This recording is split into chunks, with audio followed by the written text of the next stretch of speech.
Terima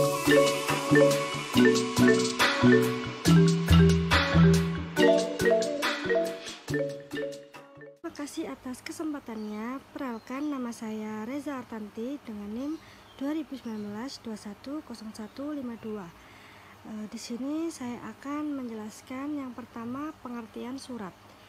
Bagi masyarakat umum, istilah surat bukanlah sesuatu yang baru atau asing.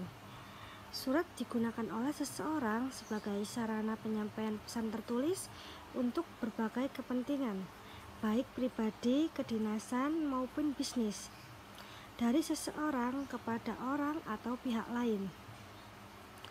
Kemudian, menurut Pusat Pembinaan dan Pengembangan Bahasa Departemen Pendidikan Nasional, surat adalah sarana komunikasi yang digunakan untuk menyampaikan informasi tertulis oleh suatu pihak kepada pihak lain, baik yang berkaitan dengan kegiatan bisnis ataupun non-bisnis. Selanjutnya, saya akan menjelaskan tentang surat bisnis.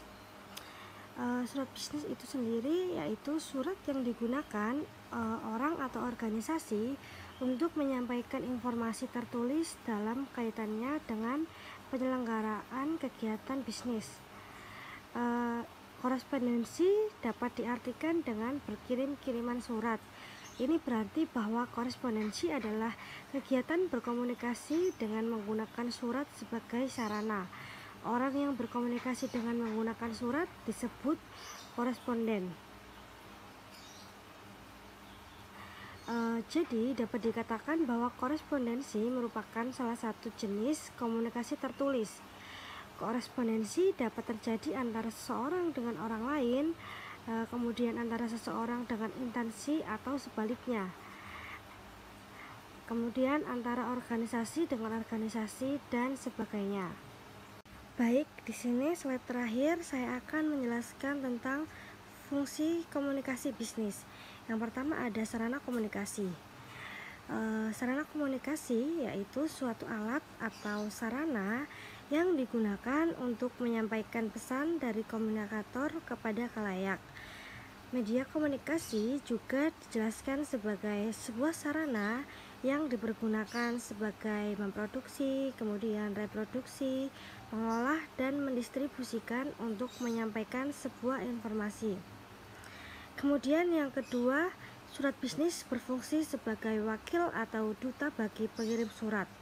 Dalam kaitannya dengan dunia bisnis, surat bisnis berfungsi sebagai pembawa pesan-pesan bisnis dari pengirim pesan kepada pihak lain, karena surat bisnis dapat berfungsi sebagai wakil dari pengirim surat. Maka pengirim surat biasanya perlu memperhatikan berbagai kaidah penting dalam penulisan surat. Misalnya objektif, sistematis, sederhana, dan mudah dipahami serta jelas. Kemudian yang ketiga, alat untuk menyampaikan pemberitahuan, permintaan, atau permohonan, buah pikiran atau gagasan yang berkaitan dengan masalah-masalah bisnis. Misalnya surat permintaan informasi produk baru, surat penawaran produk baru, surat pemesanan produk, kemudian surat penagihan, surat penerimaan, surat penolakan, dan surat pengaduan atau klaim.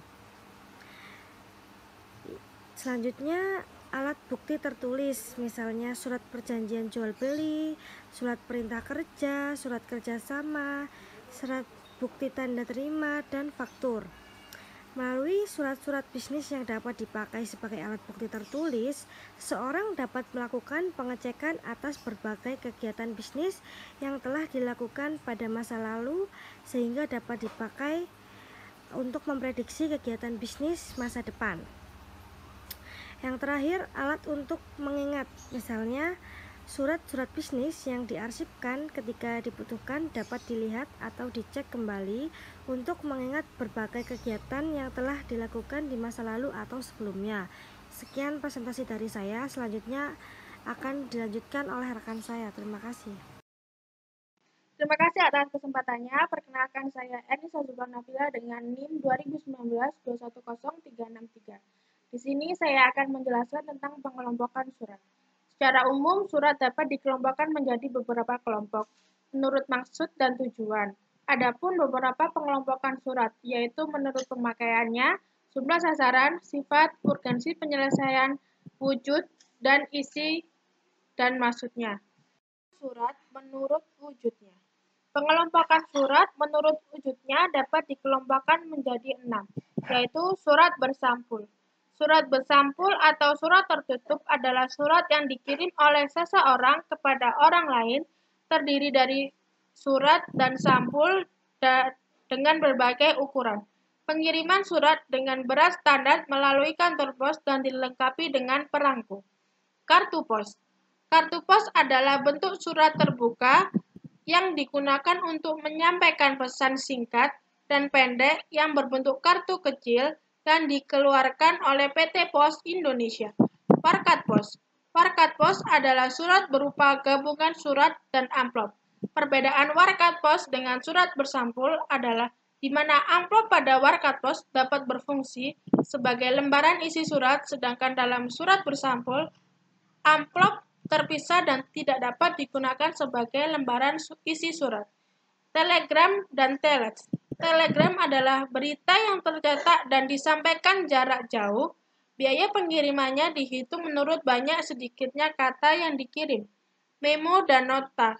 Memo adalah surat yang digunakan oleh pemimpin untuk menyampaikan pesan, pemberitahuan, permintaan, atau sesuatu hal lain dalam suatu organisasi. Nota.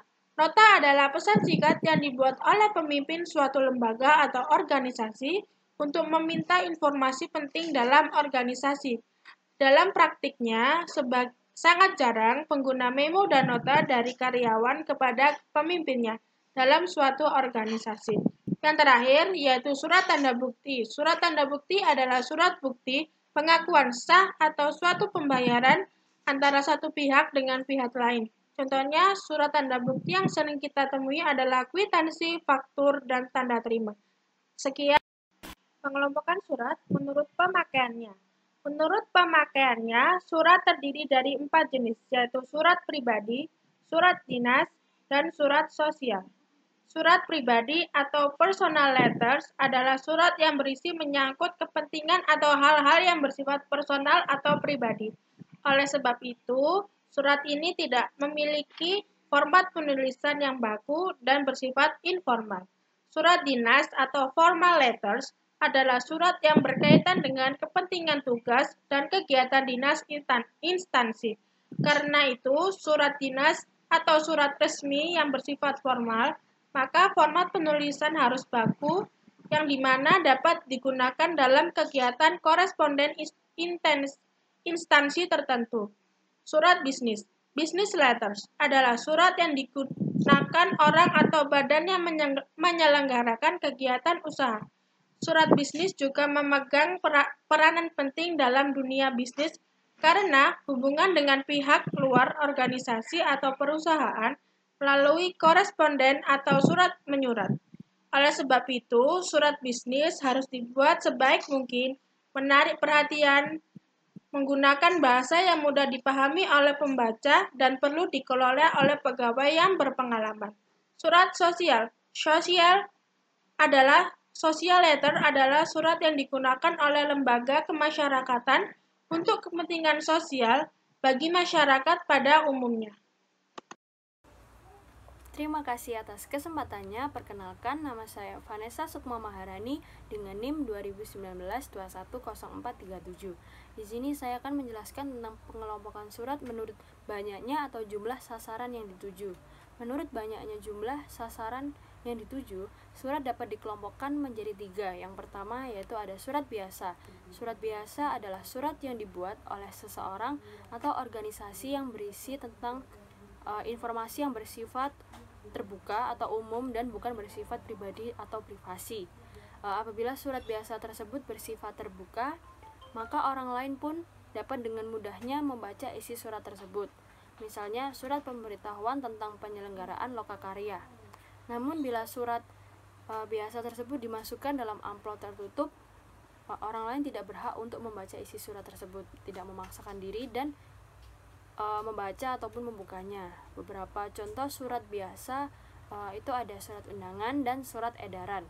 Yang kedua ada surat edaran. Surat edaran adalah surat pemberitahuan secara tertulis yang disampaikan oleh seseorang atau suatu lembaga yang ditujukan kepada orang atau lembaga lain dalam jumlah yang banyak.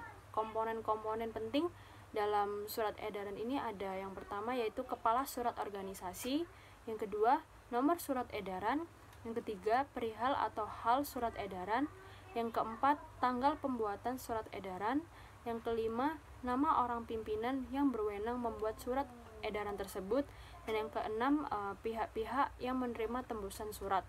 Misalnya ada surat edaran tentang hari kerja dan hari libur, upacara bendera, hari-hari besar nasional, dan jadwal penggunaan pakaian seragam kerja.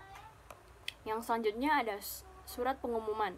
Surat pengumuman adalah surat yang berisi pemberitahuan tentang sesuatu hal yang perlu diketahui oleh pegawai atau karyawan suatu organisasi ataupun masyarakat luas. Di dalam surat pengumuman biasanya terdapat komponen penting, antara lain yang pertama kepala surat organisasi atau lembaga, yang kedua nomor surat, yang ketiga perihal atau hal pengumuman, yang keempat isi pengumuman, yang kelima tanggal, bulan, dan tahun pengumuman, dan yang keenam ada penanggung jawab pengumuman. Misalnya contohnya itu ada pengumuman perusahaan tentang dibukanya lowongan kerja untuk beberapa posisi penting seperti manajer, dan pemberitahuan pindah alamat baru untuk kantor. Yang selanjutnya ada pengelompokan surat menurut sifatnya. Menurut sifatnya atau jaminan dari keamanan surat tersebut, maka surat dapat dibedakan menjadi 3 jenis. Yang pertama ada surat biasa. Surat biasa adalah surat yang isinya bersifat biasa, bisa beramplop dan juga bisa tidak beramplop. Apabila surat tersebut tidak disertai dengan amplop, maka orang lain dengan mudah dapat membaca isi dari surat tersebut. Namun bila surat biasa tersebut dimasukkan ke dalam amplop, maka orang lain tidak berhak atau dilarang membuka surat milik orang lain tersebut. Contoh surat biasa seperti surat undangan pernikahan atau khitanan, surat pertemuan para siswa untuk rekreasi. Yang kedua ada surat konfidensial atau surat terbatas. Surat konfidensial adalah surat yang termasuk rahasia, tetapi sifatnya terbatas untuk kalangan tertentu. Artinya surat tersebut ditujukan untuk pejabat tertentu dan biasanya tidak disebarluaskan secara meluas dalam suatu organisasi. Contohnya surat hasil rapat pimpinan, surat hasil penilaian kerja manajer, dan surat hasil keputusan wawancara kerja. Dan yang terakhir ada surat rahasia. Surat rahasia adalah surat yang isinya hanya boleh dibuka dan dibaca oleh orang atau pejabat tertentu dalam suatu organisasi. Ini berarti bahwa hanya orang atau pejabat yang dituju saja yang mempunyai hak untuk membuka dan membacanya. Sebab bila isi dari surat tersebut sampai diketahui pihak lain, bisa dikhawatirkan dapat menimbulkan kerugian bagi organisasi atau pejabat yang bersangkutan. Surat jenis rahasia ini biasanya ditandai dengan kode RHS atau R pada sampulnya. Sekian presentasi dari saya, selanjutnya akan dilanjutkan oleh rekan saya. Terima kasih. Baik, terima kasih atas kesempatannya. Perkenalkan, nama saya Ananda Putri dengan NIM 45. Di sini saya akan menjelaskan tentang pengelompokan surat menurut urgensi penyelesaiannya.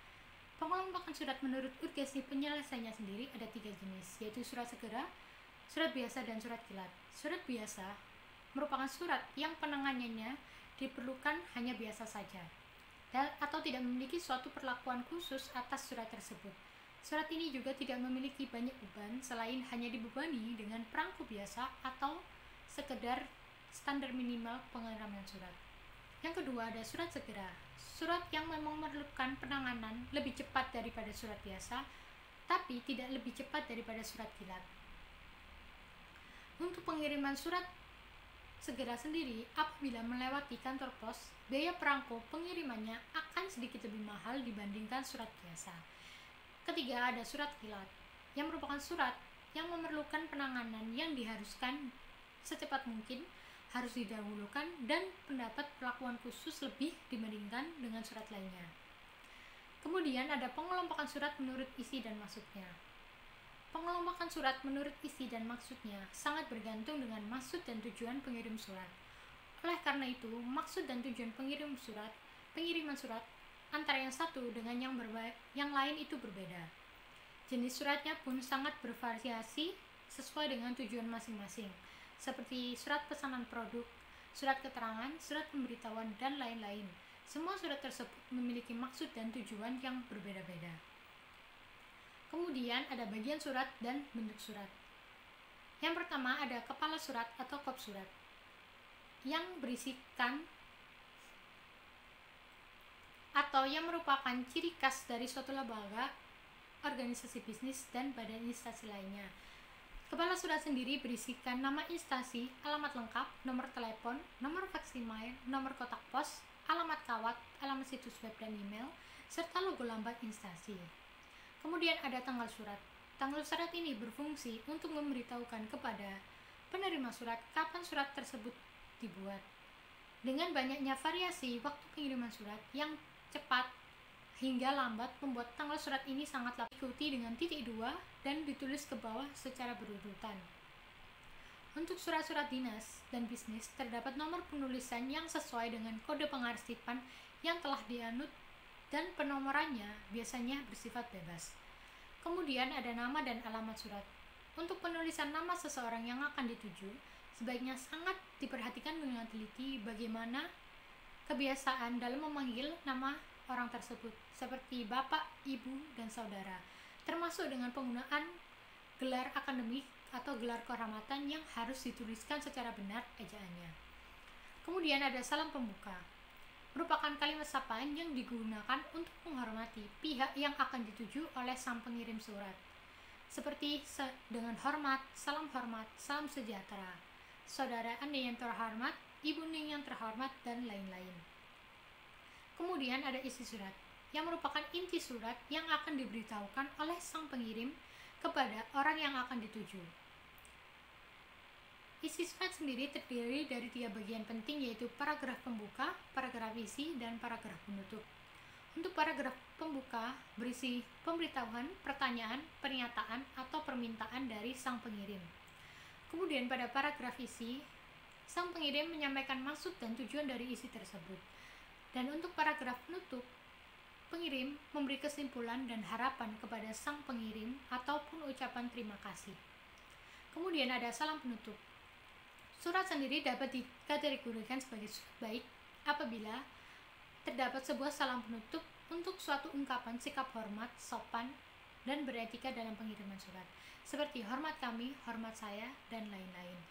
Kemudian ada tanda tangan, nama jelas, dan jabatan. Surat dinas dan bisnis dapat dikatakan sah jika sudah ditandatangani oleh pejabat yang berwenang, yaitu seperti pimpinan suatu instansi, lembaga, atau organisasi. Kemudian ada tembusan. Untuk kata tembusan sendiri dapat dituliskan dengan huruf kapital di awal dan diletakkan di sebelah kiri kaki surat, lurus dengan bagian nomor dan hal, serta sejajar dengan nama pengiriman surat. Yang terakhir ada inisial, yang dapat disebut juga sebagai sandi, merupakan tanda pengenal untuk petugas yang sudah membuat surat tersebut. Inisial sendiri digunakan agar dapat mudah mengetahui pengonsep dan pengetik surat tersebut. Jika apabila terjadi sebuah kesalahan di dalam surat tersebut, pengonsep dan pengetik dapat dihubungi dengan mudah. Sekian dari saya, akan dilanjutkan oleh rekan saya. Terima kasih. Assalamualaikum warahmatullahi wabarakatuh. Terima kasih atas kesempatannya. Perkenalkan, nama saya Arman Maulana, NIM 2019-210791. Di sini saya akan melanjutkan presentasi dari rekan saya. Yang pertama adalah bahasa surat. Komunikasi melalui surat menyurat dalam dunia bisnis memiliki peranan penting dalam berkaitan dengan pengiriman pesan kepada supplier, pelanggan, atau mitra bisnis lainnya. Hal-hal yang perlu diperhatikan dalam berkomunikasi melalui surat sebagai contoh berikut. Yang pertama adalah menggunakan bahasa formal yang dapat dimengerti oleh penerima surat. Yang kedua adalah menggunakan kertas berkop yang dapat mengirimkan surat. Kop surat ini umumnya berisi nama, alamat, serta instansi atau perusahaan. Yang ketiga adalah mencantumkan tanggal, nomor, dan pokok surat disertai tanda tangan oleh pihak instansi atau perusahaan. Yang keempat adalah surat bisa dikirim melalui karir perusahaan, jasa pengiriman pos, atau melalui email sesuai urgensi isi surat. Nah, syarat-syarat penulisan bahasa surat yang baik adalah: yang pertama, gunakan tata bahasa yang baku. Yang kedua adalah pahami permasalahan yang ditulis. Yang ketiga adalah pahami peraturan yang ada kaitannya dengan pesan. Yang keempat, gunakan kata-kata yang tepat. Yang kelima, gunakan bahasa yang sopan dan santun. Yang keenam adalah jangan menggunakan bahasa yang singkat. Yang ketujuh, ungkapkan isi surat secara rinci dan jelas sehingga tidak terjadi kesalahpahaman. Yang kedua adalah format lipatan surat dan amplop. Format ini atau lipatan surat yang baik merupakan etika berkorespondensi dalam dunia bisnis. Bentuk lipatan surat yang terkesan memberikan kesan atau citra yang kurang baik bagi pengirimnya. Apabila hal itu dilakukan oleh perusahaan, nama perusahaan secara tidak langsung akan ikut menjadi taruhannya. Selanjutnya, format lipatan surat. Lipatan baku. Yang pertama adalah lipatan baku, yang kedua adalah lipatan setengah baku, yang ketiga adalah lipatan tunggal, dan yang keempat lipatan ganda, yang kelima lipatan model. Yang B, aneka bentuk amplop. Yang pertama, berdasarkan wujudnya dibedakan menjadi dua, yaitu amplop biasa dan amplop berjendela. Dan yang kedua, berdasarkan ukurannya, yaitu amplop resmi, amplop kartu, amplop bisnis, dan amplop pendek, amplop panjang, dan amplop besar.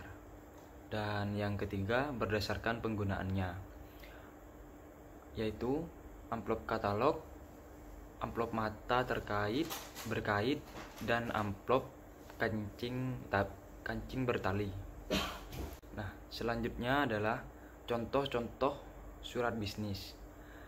Di sini ada 15 contoh. Yang pertama adalah surat bisnis permintaan penawaran.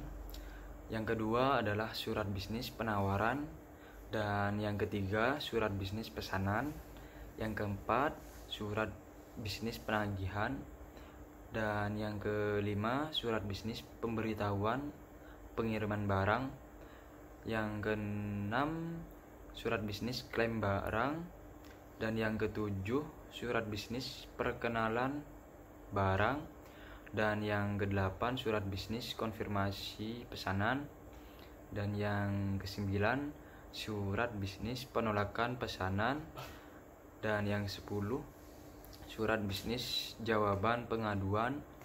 Dan yang 11, surat bisnis pengiriman bukti pembayaran. Nomor 12, surat bisnis penangguhan pembayaran. 13, surat bisnis jawaban penangguhan pembayaran. Dan yang nomor 14, surat bisnis permintaan maaf. Serta yang nomor 15, surat bisnis penawaran kerjasama. Sekian dari presentasi kelompok kami. Assalamualaikum warahmatullahi wabarakatuh.